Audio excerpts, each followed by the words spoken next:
পাওয়া তথ্যের ভিত্তিতে বলা যায় যে 200 থেকে 300 অধিক শিক্ষার্থী আহত হয়েছে এবং প্রতিনিয়ত আরও শিক্ষার্থী এখানে আসছে এবং আশেপাশে বিভিন্ন হাসপাতালে যাকে যেভাবে সম্ভব হচ্ছে নিয়ে যাওয়া হচ্ছে। তারপরও আমরা এখানে কিন্তু সেফ না। এখানে আমরা যখনই চিকিৎসার জন্য আসি তখনই আমাদের যারা চিকিৎসার জন্য সাথে আসি আমরা তাদের উপরও হামলা করা হচ্ছে। তারা বলে তারা শান্তি সমাবেশ করে, কিন্তু এই শান্তি সমাবেশ করার একটা সংগঠন কীভাবে আজকে এভাবে অশান্তি করতে পারে? একটি সাধারণ যৌক্তিক দাবি কোটা সংস্কার, বাবার পরে ছেলে, ছেলের পর নাতি, নাতির পরে পুতি, এভাবে বংশ পরম্পরায় তো তারা পুরো দেশটাকে চেটে খেতে পারে না। বঙ্গবন্ধু শেখ মুজিব তো বলে গিয়েছিলেন যে চাটার তো সব চাইটা খেয়ে ফেলছে। আর যারা প্রকৃত মুক্তিযুদ্ধ করেছিলেন তারা তো এই কোটার জন্য মুক্তিযুদ্ধ করেন নাই, তারা মুক্তিযুদ্ধ করেছিলেন গোটা বাংলাদেশ স্বাধীনের করার জন্য। পাকিস্তান সেনাবাহিনীর পাকিস্তানি প্রশাসনের দ্বারা যেভাবে আমরা নিগৃহীত হয়েছিলাম, তারা যেভাবে আমাদেরকে কোটা বঞ্চনা স্বীকার করেছিল, সে একই রকমভাবে আজকেও আমরা বলা যায় স্বাধীনতার 54 বছরে এসে আমরা সেই কোটা বঞ্চনা স্বীকার করছি। এই জন্যই আমরা কোটা বঞ্চনা থেকে বাঁচার জন্য সাধারণ শিক্ষার্থীরা প্রতিনিয়ত প্রধানমন্ত্রী থেকে শুরু করে নির্বাহী আদেশের অপেক্ষা ছিলাম যে তারা যাতে একটি নির্বাহী আদেশ দেয় এবং 2018 সালে যেই কোটা বাতিল করে দিয়েছিল সরাসরি বাতিল না করে যাতে আর কোনো ঝামেলা না থাকে, একবারে স্থায়ী একটি সমাধান হয়। 5%, 2% মুক্তিযুদ্ধ, 2% প্রতিবন্ধী, 2% অনগ্রসর জাতি, 1% মুক্তিযোদ্ধা, যেভাবে মানে টোটালি সর্বনিম্ন 5% কোটা রেখে যাতে একটি জরুরি অধিবেশন ডেকে বিল পাস করা হয়, সেই দাবি দেওয়া তুলে দেওয়া হয়। গতকালকেও কিন্তু এত বৃহৎ ছাত্র সমাবেশ বাংলাদেশে আর কখনো হয় না। এবং কি পাকিস্তান শাসনামল থেকে পূর্ব বাংলা, আমরা যে বাংলাদেশের স্বাধীনতার চিন্তা করছিলাম তখনও কিন্তু এত বড় ছাত্র সমাবেশ হয়নি।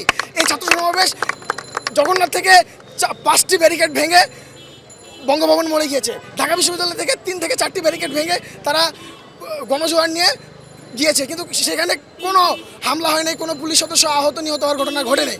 কিন্তু গতকালকে রাত্রে এই রাজু যখনই প্রধানমন্ত্রী সবাইকে কটাক্ষ করে এই সাধারণ আন্দোলনকারীদের মধ্যে তিনি বিএনপির ভূত দেখতে পাচ্ছেন, বিরোধী দলের ভূত দেখতে পাচ্ছেন, তাদের সম্পূর্ণ নেতাকর্মীরা এটা দেখতে পেয়ে তারা আমাদেরকে রাজাকার বলে টিম্পনি কাটছেন।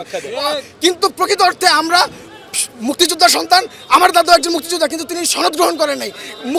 যারা প্রকৃত মুক্তিযোদ্ধা তারা বাংলাদেশ সনদ গ্রহণ করে না, কারণ সনদের জন্য মুক্তিযুদ্ধ হয় নাই। মুক্তিযুদ্ধ হয়েছে দেশের স্বাধীনতার জন্য।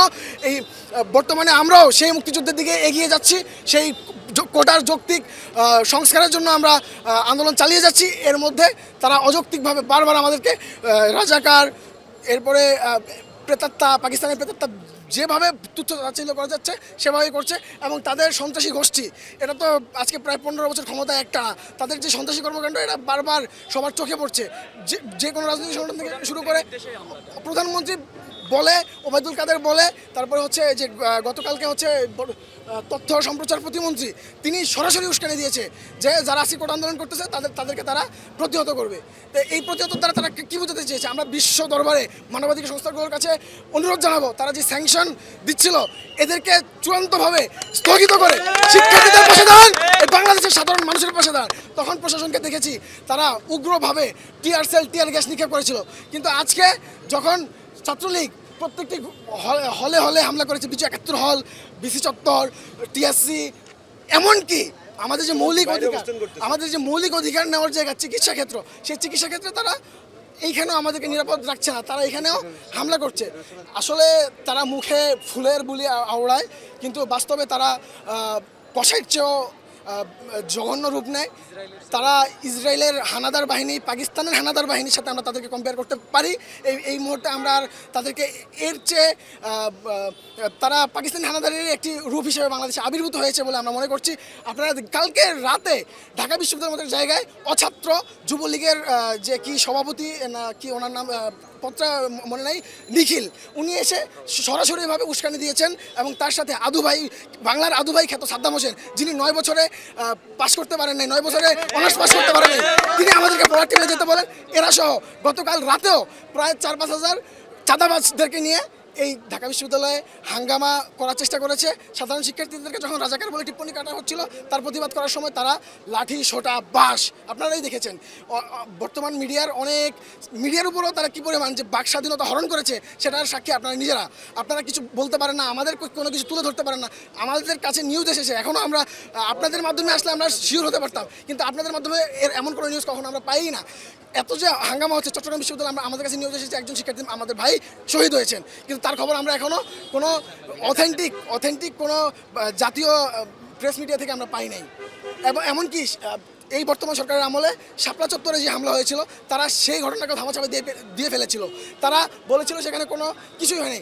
এত লাখ মানুষের সমাগম, সেখানে এত বারবার হামলা হয়েছে, সেখানে কিছুই হয়নি, কেউ মরে নেই। অধিকারের আদিলুর আর এলান যখন কথা বলেছে তাদেরকে 2 বছরের কারাদণ্ড দিয়েছে, মানে খামখেয়ালি ছাড়া আর কিছুই না। এখন আমরা যদি আমরা যদি এখন মারাও যাই, আমাদের আর কিছু বলার নেই। এই দেশে আমরা আর এইভাবে বেঁচে থাকতে চাই না। আমরা বলবো যে হয় আপনারা পদত্যাগ করুন, আপনি আজকে যে ঘটনা ঘটিয়েছেন, যে ঘটনার নির্দেশ দিয়েছেন, হয় পদত্যাগ করে নতুন কারো যারা যোগ্য তাদের কাছে বুঝিয়ে দিন। আপনার প্রত্যেকটি সংগঠন, আপনার প্রত্যেকটি নেতা, এমপি, মন্ত্রীরা যেভাবে একের পর এক উগ্রতা ছড়াচ্ছে, এ দ্বারা বোঝা যায় যে আপনারা এই রাষ্ট্র পরিচালনার সাথে আপনারা থাকতে পারবেন না। আপনারা সুন্দরভাবে পদত্যাগে চলে যান। শিক্ষার্থীরা যদি শিক্ষার্থীরা 71-এর ভূমিকায় অবতীর্ণ হয়, যদি হাতে অস্ত্র তুলে নিতে বাধ্য হয়, তাহলে তোমাদের অস্ত্র তোমরা বুড়িগঙ্গায় নিয়ে তোমাদের অস্ত্র সহ চুপে মরবে।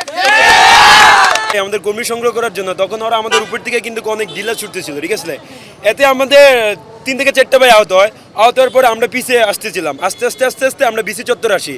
বিসি চত্বরে আসার পর ওরা আমাদের কিন্তু প্রচুর পরিমাণে ওদের হাতে লাঠি ছিল, তারপরে কোনা, ইট, পাটকেল যা ছিল সব ছিল। বিসি চত্বরে আসার পরে মানে আমাদের হাতে কিন্তু কিছুই নাই যে আমরা ওদের যে প্রোটেক্ট করবো, আমাদের প্রোটেক্ট করার মধ্যে কিছুই নাই।